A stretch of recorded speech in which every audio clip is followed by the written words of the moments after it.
Hi, it's Bob Hoopshire, and this is the Gaining Perspective podcast, where we bring you insightful conversations with some of the top thought leaders in the investment advisor profession and investment management industry. I am the founder of Advisor Perspectives and a vice chairman of Vetify. Great things rarely occur within your comfort zone. Earning revenue via commission-based mutual funds or annuities might seem straightforward and familiar, but it isn't a sustainable way to grow your practice. There's been a steady trend in the advisory profession to fee-based practices and holistic wealth management services, but just because this trend is widespread doesn't mean that transitioning to fee-based models comes without challenges. My guest today, Jen Glass, will discuss the why and how of transitioning from commissionable products to fee-based wealth management. Jen is a vice president and practice management consultant in the West region at AssetMark. With more than 20 years of industry experience, she has partnered with advisors to implement strategic and tactical strategies to enhance their client experience, drive growth, profitability, and productivity of their businesses. Jen has held many leadership roles in sales, marketing, education, government relations, and has served as a financial advisor. Jen applies her diverse experience to help advisors build great businesses and improve the experience of the clients that they serve. Jen, let's start off by having you tell me a little bit about your career path, what led you to AssetMark, and your role there. Boy, I was really lucky to find AssetMark. I'll tell you that to start off. This is my 7th year with the firm, and I've spent my entire career in financial services. 16 years at one of the major broker-dealers where I got to do all kinds of different roles. You heard government relations.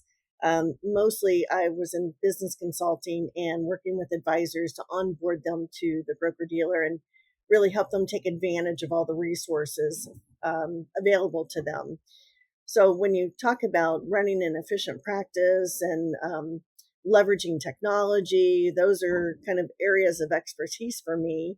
And I've had the very fortunate experience to gain an MBA in executive leadership and been able to deploy that knowledge along with we're just going to say 20 some years of knowledge in financial services with advisors. And I think I have one of the best roles at the firm because I get to basically help advisors with their business, however they want help, whatever success means to them, I get to help them achieve that. And for me, that's one of the greatest gifts. Well, I'm looking forward to hearing how you help advisors achieve their goals. Let's start off by talking about what commission-based, fee-based, and fee-only mean. What are the pros and cons of each model for advisors? And I think specifically, what is the distinction between fee-based and fee-only? You know, it's really interesting that you asked that question, the distinction between fee-based and fee-only. Fee-based simply means advisory business where you charge a fee for assets under management. And it's a great option because that puts the advisor on the same side of the table as the client. The advisor does better when the client does better. So as the portfolio grows and, increases in value, so does the advisor's revenue because it's a direct correlation, a percentage that they're charging for their advice and their service as part of the engagement in a fee-based arrangement. Now, some advisors will say they're fee only because that's the only way that they work with clients. They only work with clients in a fee-based advisory relationship, or perhaps they charge an hourly fee or some consulting fees or retainer fee for different kinds of work, like financial planning, for example, would fall into that category. So that would be fee only. Now, if we converse that with commission business, when I got into the business way a long time ago, many years ago, as many advisors that we're seeing now, the average age of the advisor, depending on who you ask, is mid-50s-ish. So many of us have been doing this a long time, 20, 30 years. And when we got into this business, really that was one of the only options available to us, commissionable transaction business, where you meet with a client, you sell them a product, and then they're taken care of for a while until they have a need or you discover an opportunity to sell them another product. So for that, you get paid a commission, and then that event is usually done. So you get paid kind of one time in that scenario. So the key about with a fee-based model is that the incentives of the advisor are aligned with that of the client in terms of growing client wealth. How else is a fee-based model better for clients?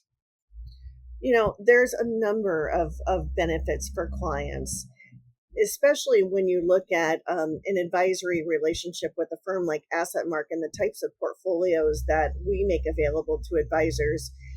You're talking about greater diversification to protect clients against the downside. And this is having access to investments that are diversified in all different ways.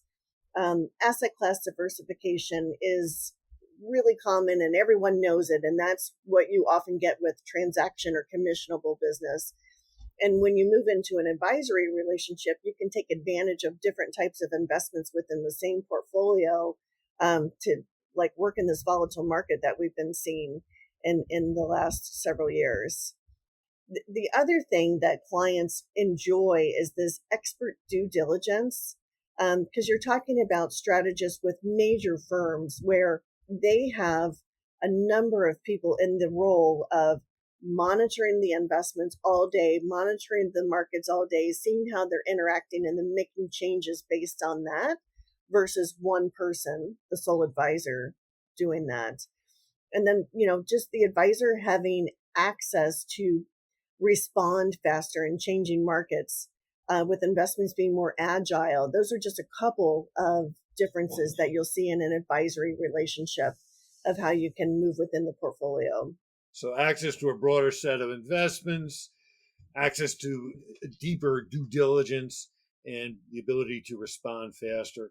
What would you say to an advisor who would like to make the switch to fees but is challenged, doesn't know where to start? What does the process look like? The great thing about, and I'll give another plug to AssetMark and the way that we do it, because I've not seen any other firm do it this way. When the advisor chooses to work with AssetMark, they get access to a whole team that will come in and support them. So we're talking a team of an investment professional that will help them understand the different investments that are available, specifically help them map over the client's assets to an advisory set of assets. And then we're looking at the work that I do with business consulting, where I can help them think about which clients does this make sense for? How are we going to communicate this to clients? What are your fees going to look like as you move over into this world? Let's benchmark all of that and help you set up an opportunity to explain this to clients, and then articulate your service model and how this engagement is going to be different, and then how clients are going to benefit from that. So that, in addition to a number of other folks from AssetMark, and we all become an extension of the advisor's team to help them transition the business over. We're talking about creating the new account paperwork on behalf of the advisor, perhaps helping them plan a client event where we can also participate and help explain during the event what the opportunity here is and why they should, be interested in learning more about it. All the way to folks in our service and operations area that can help train them on how to open the new accounts within our technology, and how to move around within the system very easily. What have you seen as the most effective pricing models that advisors can adapt in this fee-based world? What is working, and what would you advise clients to do when they're thinking about that? Well, one of the great things about an advisory relationship is the fees are more transparent than kind of any other, if you compare it to commissionable business, for example. In the advisory relationship, you see exactly what the advisor fee is. And so that's on the statement, and it's everywhere else on the proposal. The client is seeing that throughout. When we look at establishing the fees, what should the advisor charge? One of the first things that I do with them is sit down and look at what are the services that you're going to be providing as part of this engagement? what will the client benefit from, and what are the things that you'll be doing routinely, and then also what will they be receiving from either your broker dealer or your relationship with AssetMark. And let's make a list of all of those services to make sure that we are helping the client understand how that relationship is going to be so vastly different. And for that, what the fee is associated with that. So we'll often benchmark their fees based on a number of different study data, as you can imagine, and based on the services, help them arrive at a fee schedule that they're comfortable with. What is the best way for an advisor to communicate the change in their practice as they transition to fee-based? What are the primary benefits that they should be communicating? What are the pitfalls they should be aware of in that communication process? A lot of advisors get in their head too much for it, because if you look at really the opportunity for the client, it's a really, really great message. You know, you've been in business for more than 20 years. We've seen this industry go through a lot of changes, right? 20, 30 years, some even 40 years. And when you're transitioning to an advisory fiduciary fee-based model, you know, the word fiduciary alone means I, as the advisor, will be doing what's in the best interest of my client. And in an advisory capacity, fiduciary is part of that. It's not optional. And I don't know if you remember, Bob, but a few years ago, our government came out with these changes. We called it DOL, Department of Labor, came out with these proposed changes where they really scrutinized a lot of this commissionable business.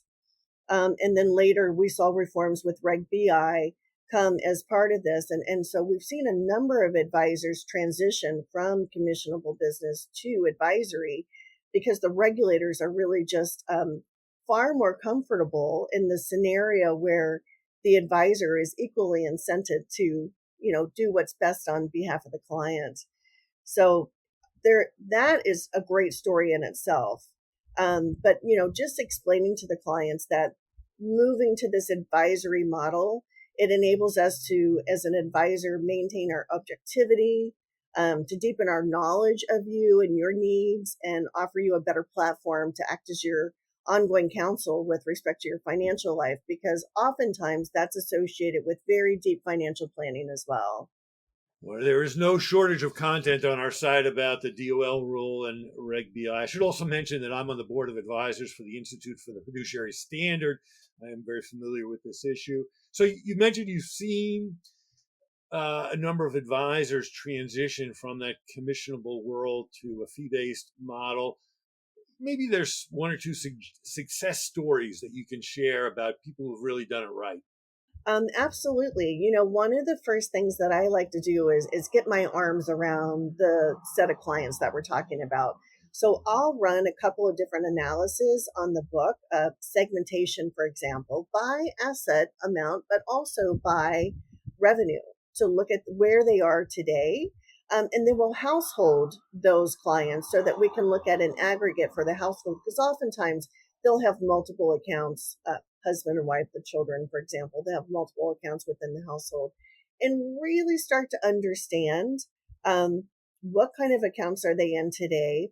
Are there reasons that those accounts still make sense? Like, I'll give you one example, a variable annuity that has some riders on it that are still alive and make sense to keep, right? So that you definitely wouldn't want to get rid of. But maybe if it's some old, let's say, A-share account that you created years ago, and you see this as an opportunity to move that account into advisory for all the benefits we mentioned. So we'll go down the list of the segmentation report, and we'll identify clients that it makes sense to move. But when you look at it as a household, you know, it's easier to have that conversation once to say, okay, your 3 accounts make sense to move. These 2 don't right now. Maybe later we'll look at them, but right now this is what we recommend. So the segmentation analysis, first and foremost, is really the big bulk of the work. And then looking at, all right, so now we have, let's say, 300 accounts, which is made up of 250 households, we'll say. How in the world, because we have a day job, how are we going to meet with all of those individuals, right? And so we'll look at some different opportunities, and we have put together some of these programs that have worked quite well.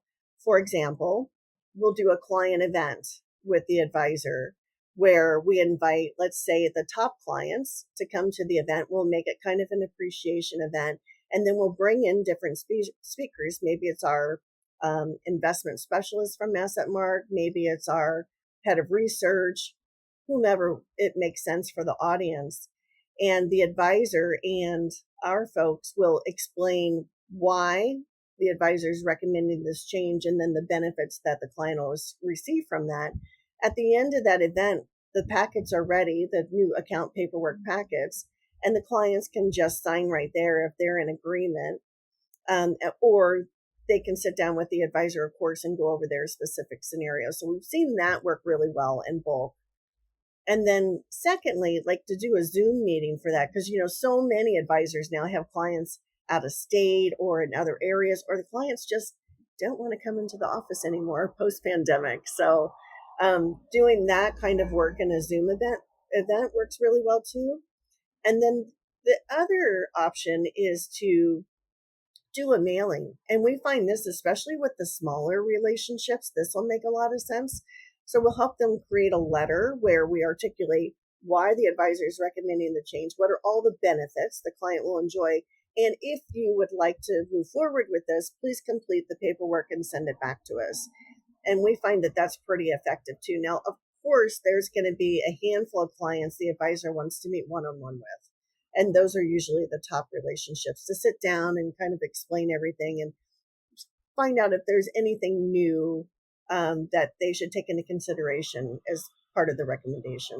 So thinking carefully about client segmentation, both of the households and of the types of investments that they hold, and then being thoughtful around the process of communication, whether it's via Zoom or phone or in person. I imagine you've also seen some mistakes in the transition to fee-based. What are some of the mistakes that advisors should avoid? I'll tell you, one of the biggest mistakes I see, and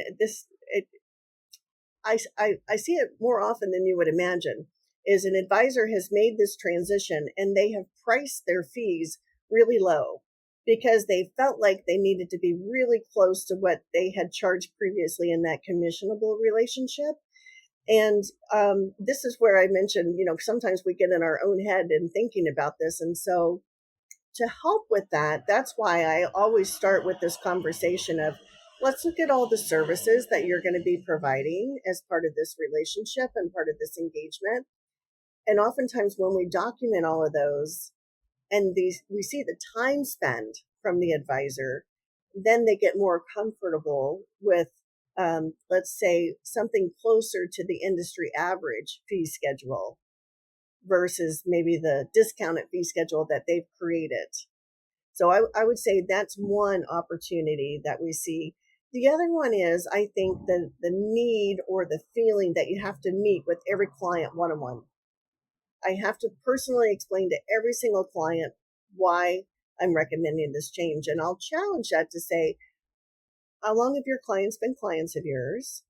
Most of the time, it's more than 5 years. It's a substantial amount of time. And I'll say, so over the years, have you made other recommendations where the client trusts you in the recommendation and says, okay, if you're recommending it, let's move forward with that. And so this is a very similar scenario. The advisor has that trust with the client already. And this especially holds true for when we send that letter out with the prepared paperwork. Because oftentimes, if you're trying to meet with 250 households, think about the amount of time that it would take to do that. That would be a transition over several years.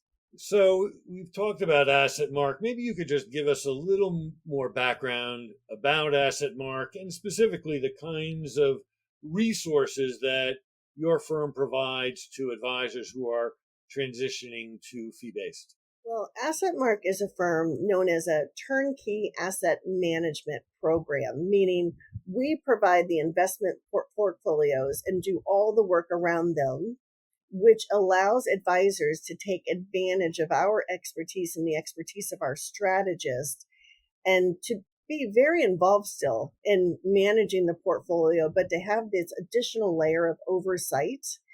And then the advisor has more time to spend with the clients, whether it be in financial planning, providing other services, or getting to know the client more holistically. Because oftentimes, if you're managing the money yourself, that's taking a great portion of your day. And staying on top of that research that you have to do takes a significant amount of time as well, right? And then all the rebalancing and everything that goes with that. So AssetMark enables advisors to be able to outsource that.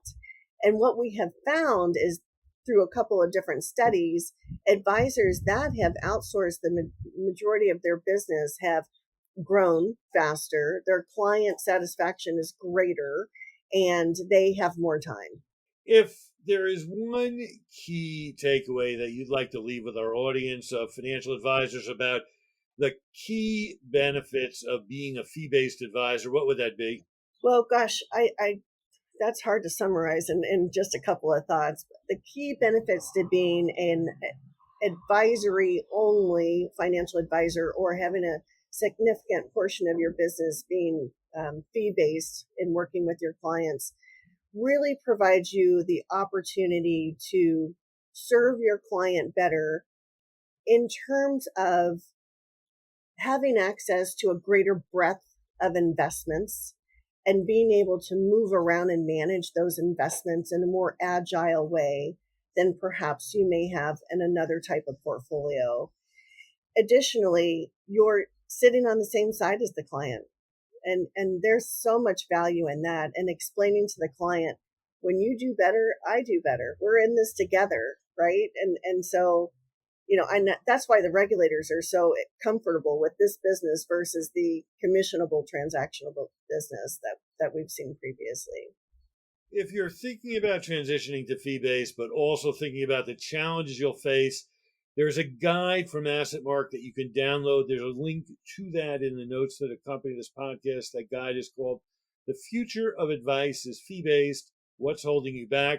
It explores the 3 fears that many advisors face when considering the move from a commission to a fee-based model, and the ways to overcome those fears, which include how to price your services and create more stable revenue for your business, communication tips to help you discuss this challenge with your clients, and a simple 5-step process for making the transition easy for you and your clients. See how to tackle the obstacles advisors commonly cite to making the transition to fee-based, with guidance, best practices, and insights to help you pave the way to a fee-based model. And there'll also be a link to the AssetMark site in those notes that accompany this podcast. Jen, is there anything else you'd like to add? Bob, thank you so much for the opportunity to join you here today. I would invite anyone that's interested in learning more about AssetMark, learning more about advisory, contact us.